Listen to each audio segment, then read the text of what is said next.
tapat, matatag at maaasahan balitang tama at totoo lamang dito sa Pilipinas Network.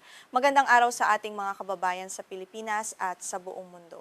Huwag kalimutang pusuan ang video, sumubaybay at pindutin ang patingaw upang lagi kayong updated sa balita. Simulan na natin. Sa kabila ng pahayag ni US President Donald Trump na nagkasundo ang Israel at Hezbollah na bawasan ang labanan, muling yanig ng madugong drone strikes ng Israel ang katimugang bahagi ng Lebanon.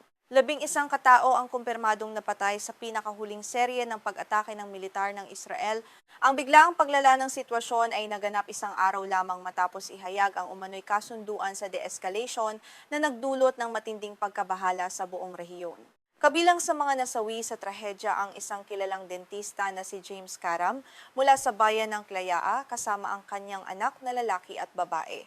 Ayon sa ulat ng National News Agency ng Lebanon, tinamaan ng drone strike ng Israel ang kanilang sasakyan habang bumabaybay sa kalsada na nag-uugnay sa bayan ng Marjayon at lungsod ng Nabatye.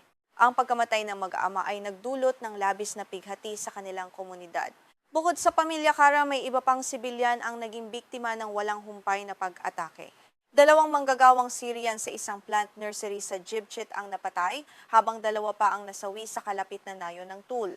Isang hiwalay na drone strike naman malapit sa nayon ng Haruf ang kumitil sa buhay ng isa pang individual. Ang mga pag-ataking ito ay nagpapakita ng lumalawak na pinsala sa mga inosenteng sibilyan. Noong Lunes, isang malagim na airstrike rin ang tumama sa nayon ng Marwaniye na pumatay sa 6 na miyembro ng pamilyang Abdullah. Kabilang sa mga nasawi si Hassan Abdullah, ang kanyang asawang si Hanan at ang kanilang 4 na anak na sina Ali, Ibrahim, Lein at Julia. Isang anak na lalaki lamang ang nakaligtas ngunit kasalukuyan pang ginagamot sa ospital dahil sa malubhang pinsala na natamo mula sa pagsabog.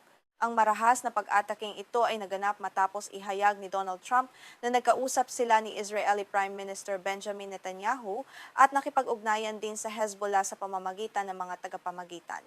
Ayon kay Trump, sumang-ayon ang magkabilang panig na magbawas ng tensyon. Ngunit ang mga bagong airstrike ay tila direktang sumasalungat sa optimistikong pahayag ng bagong halal na Pangulo ng Estados Unidos.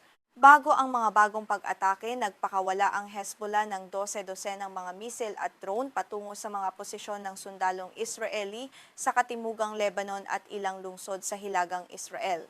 Ang mga aksyong ito ng Hezbollah ay tugon din sa mga naunang airstrike ng Israel na kumitil sa buhay ng maraming sibilyan, kabilang ang mga kababaihan at bata na lalong nagpaigting sa siklo ng karahasan sa rehiyon. Kapansin-pansin na pansamantalang itinigil ng Hezbollah ang kanilang mga operasyong militar laban sa Israel matapos ang anunsyo ni Trump hinggil sa de-escalation. Gayunpaman, hindi nagtagal ang katahimikang ito dahil sa patuloy na operasyon ng Israel. Ipinapakita nito ang marupok na kalagayan ng anumang kasunduan sa kapayapaan kapag walang formal at direktang komunikasyon sa pagitan ng mga naglalabang panig. Dahil sa patuloy na labanan, lalong lumalalim ang krisis ng displacement o paglikas ng mga mamamayan sa Lebanon na pagod na sa giyera. Libo-libong pamilya ang napipilitang iwan ang kanilang mga tahanan nang walang katiyakan kung kailan makakalikha ng pagkakataon na makabalik. Ang makataong krisis na ito ay naglalagay ng matinding pasanin sa gobyerno ng Lebanon na kasalukuyan ding humaharap sa matinding krisis sa ekonomiya. Sa aspetong diplomatiko, nagkaroon ng matinding dagok ang usaping pangkapayapaan. Iniulat ng 2 semi-official na ahensya ng balita sa Iran na pinutol na ng bansa ang komunikasyon sa mga tagapamagitan na nagpapadali sa mga negosasyon para sa ceasefire. Nais ng Iran na ang anumang kasunduan sa pagitan ng Amerika at Israel ay magresulta rin sa ganap na pagtatapos ng labanan sa teritoryo ng Lebanon. Sa kabila nito, isang bagong round ng negosasyon ang nagsimula sa Washington sa pagitan ng mga kinatawan ng Israel at Lebanon. Layon ng mga negosyador na Lebanese na makamit ang isang ganap at permanenteng ceasefire upang maiwasan ang mga pag-atake sa hinaharap. Ang pagpupulong na ito ay bahagi ng diplomatikong pagsisikap na sinimula noong Abril upang mawakasan ang dumaraming bilang ng mga biktima. Ang mga pag-uusap na nagsimula noong Abril ay itinuturing na makasaysayan dahil ito ang unang pagkakataon sa loob ng mahigit 3 dekada na nagharap ang dalawang bansa. Walang formal na diplomatikong relasyon ang Israel at Lebanon, kaya't ang direktang pag-uusap na ito ay may malaking kahalagahan sa paghahanap ng solusyong pangkapayapaan sa gitnang silangan sa kabila ng matinding ideological na pagkakaiba.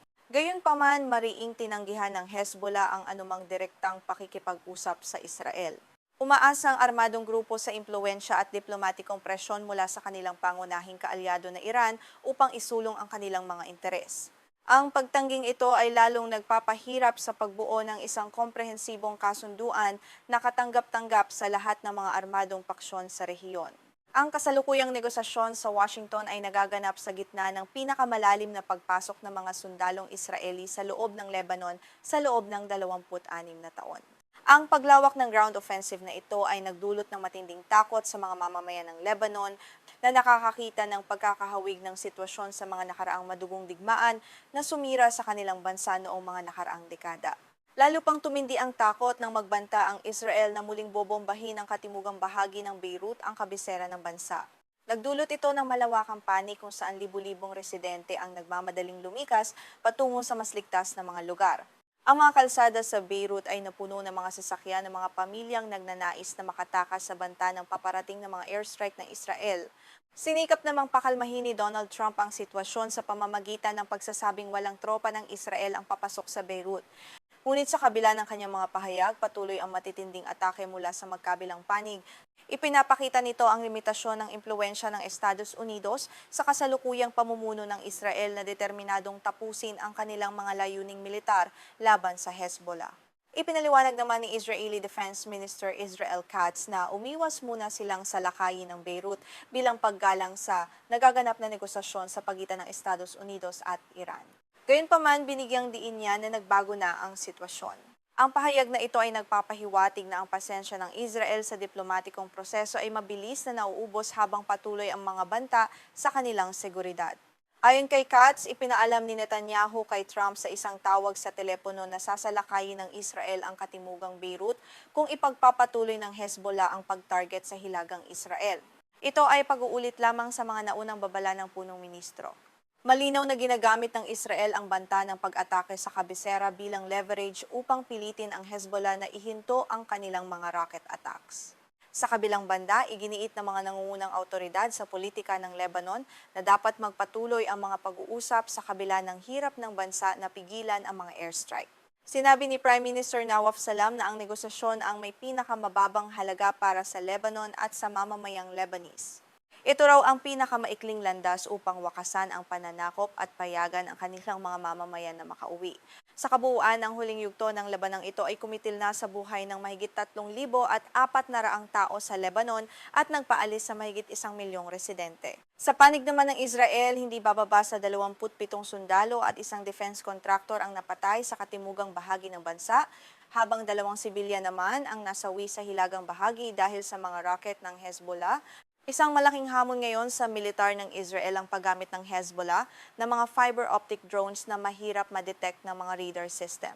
Ang makabagong teknolohiyang ito ay nagdulot ng malalaking pinsala at kaswalti sa panig ng Israel.